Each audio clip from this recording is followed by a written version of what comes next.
А з якіх часоў гэта стала лепш за гэта? М? Прывітанне, шаноўныя коцікі. Я хачу працягнуць размову аб пейзажы ў жывапісе. Ну тую, якую пачаў тым разам. Нагадаю, што ў 19 стагоддзі пейзаж у літаратуры і выяўленчым мастацтве пачаў успрымацца як лепшы спосаб адлюстраваць душу народа і стаў адным з інструментаў фармавання нацыянальнай культуры ды свядомасці. Але да той пары гэтае самае мастацтва працавала зусім інакш. Мастакі лічылі так. Калісьці раней стварылі ідэальны ўзор. Мы павінны яго прытрымлівацца. А які гэта ўзор? Ну як, літаральна адраджэнне, час, калі стваралі свае неўміручыя творы тытаны жывапісу і скульптуры, Да Вінчы, Мікеланджела, Рафаэль. Акей. Але чаму гэта называецца адраджэнне ці рэнесанс? Ну таму, што мастацтва намагалася вярнуцца да класічных, класіка, узораў старажытнай Грэцыі і Рыму. І згодна з гэтай ідэяй вяртання да антычнасці.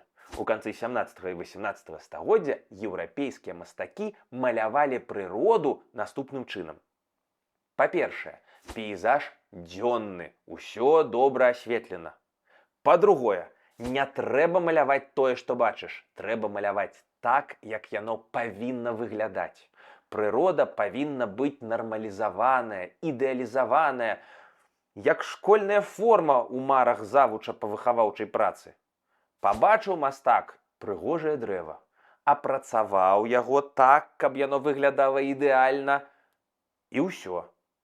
Цяпер трэба гэтае дрэва пісаць амаль аднолькава на ўсіх сваіх палотнах. Сам малюнак павінен быць дэталізаваны, дробны. У ідэале нават мазочкаў асобных не павінна быць бачна. Уся паверхня гладзенькая, акуратненькая. На пярэднім плане трэба змясціць маленькіх чалавечкаў, каб мы, па-першае, разумелі маштаб усяго астатняга, што выяўлена, а па-другое, можна было зразумець, што за сюжэт. Бо нельга проста так прыроду маляваць. Павінна быць гісторыя. І не абы-якая, а правільная, там, з Бібліі ці з антычнай літаратуры. І вось 100 год такое малявалі, пакуль усім гэта смяротна не надакучыла. Да таго ж, сама гісторыя крочыла наперад, там навука развівалася, адбылася вялікая французская рэвалюцыя, пачаўся новы этап палітычнага вэрхалу ў еўрапейскіх краінах, і на фоне ўсяго гэтага з'явіўся, бадай што, рамантызм. А там прырода стала іншай, дзікай, моцнай. Яна магла несці пагрозу, але і зачароўваць. У моду ўвайшоў горны пейзаж, мастакі адлюстроўвалі моцныя пікі, вадаспады, суворыя скалы, старыя дрэвы, руіны сярэднявечных замкаў. Палова нашых сучасных канцэпт-артаў для камп'ютарных гульняў сыходзяць сваімі каранямі ў рамантызм. І гэта не жарт, паглядзіце вось на гэты твор. І на першы, і на другі погляд ён падаецца кадрам з кінаадаптацыі «Уладара пярсцёнкаў». Вось зараз выйдзе Гэндальф шэры і скажа «You shall not pass». Насамрэч, гэта карціна амерыканскага мастака 19 стагоддзя Томаса Коула, заснавальніка школы ракі Гудзон, аднаго з бацькоў паўночнаамерыканскага пейзажу. Але, што важна, прырода ў рамантыкаў рэгулярна супрацьпастаўлялася чалавечай цывілізацыі. І не на карысць апошняй, трэба сказаць. Паглядзіце, як Гаспар Давід Фрыдрых малюе лясны гушчар, у які заходзіць маленькая фігурка салдата. Яму яўна не пазайздросціш. З гэтага лесу ён хутчэй за ўсё не вернецца. Бо гэты салдат француз, а мастак, Фрыдрых, немец. Таму ў карціны можна знайсці і палітычны сэнс. Францыя з Прусіяй, вакол якой акурат тады пачала збірацца тэрыторыя будучай Германіі. Дык вось гэтыя краіны ў тыя часы актыўна ваявалі. І гэты лес, гэта, дарэчы, не проста месца, у якім партызаны сядзяць. Не, гэта прастора казак, варажбы і монстраў. Бо тыя самыя браты Грым менавіта ў гэты час займаліся фіксацыяй і літаратурнай апрацоўкай казак, чароўных гісторыяў з ведзьмамі і ларылеямі і лесавікамі.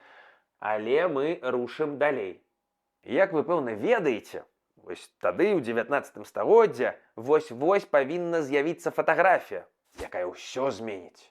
Мастацтва спачатку будзе яе ігнараваць, потым баяцца, потым вучыцца ў фатаграфіі, а ўжо пасля пачне рабіць тое, на што фатаграфія не здольная.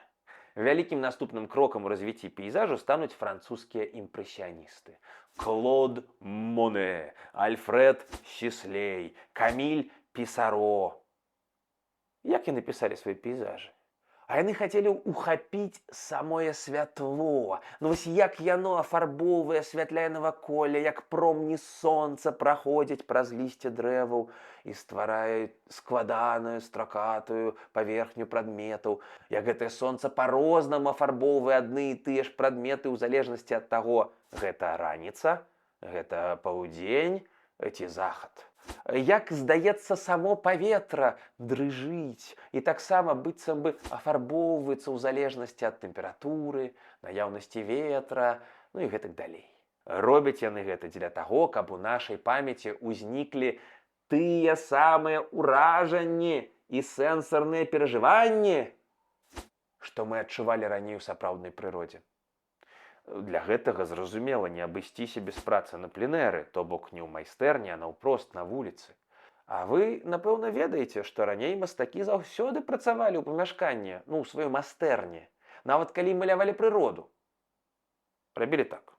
Пайшоў, паглядзеў, запомніў, замаляваў алоўкам, мабыць, якія-небудзь элементы, але пасля вярнуўся дамоў, і пішаш.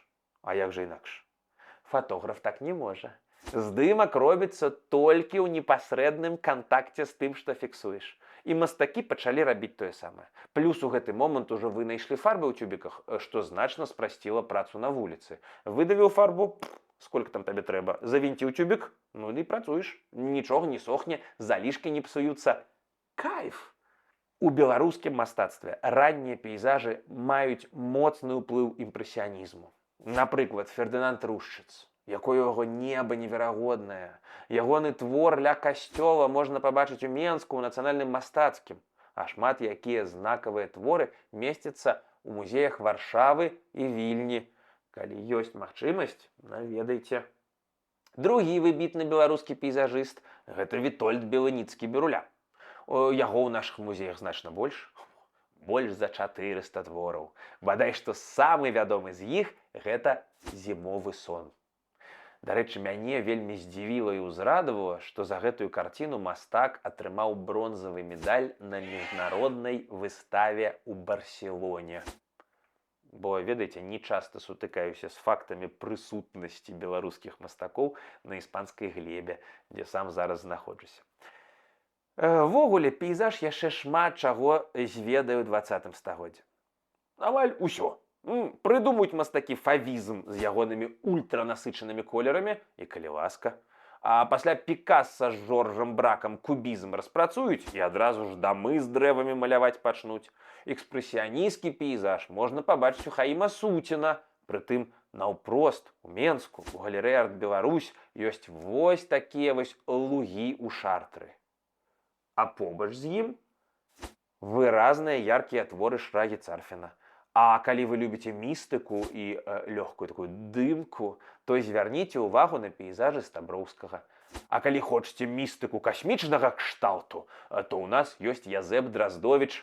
Проста бомба які незвычайны мастак. Вось, напрыклад, ягоны аўтапартрэт. У беларускім мастацтве ёсць нават абстрактныя пейзажы. А вось як такое мастацтва стала магчымым, я распавяду іншым разам. Таму подписывайтеся, каб не пропусціць. А з вами быў Мікіта Моніч. Пока-пока.